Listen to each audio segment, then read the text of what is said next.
You're watching this video because a surgeon has recommended an acetabular labrum repair, also known as keyhole surgery, to repair the cartilage of the hip.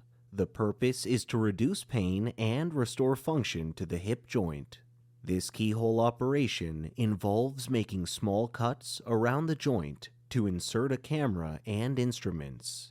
The joint is filled with a saltwater fluid to expand it and create room for the surgeon to operate. The borders of the cartilage and the cup part of the pelvis bone are trimmed. Anchors are driven into the bone where the cartilage normally attaches.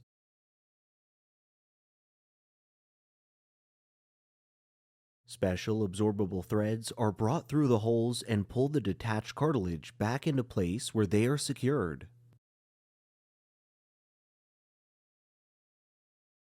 The fluid is drained at the end of the procedure.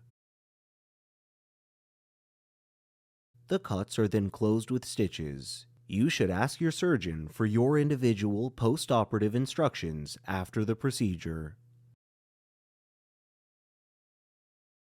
The contents of this video are a general depiction of this procedure and the risks involved. It's not necessarily accurate for your personal situation. Information specific to your individual circumstances is listed in the written consent information sent to you by your healthcare team. Thank you for listening. Please watch this again to ensure you have understood everything.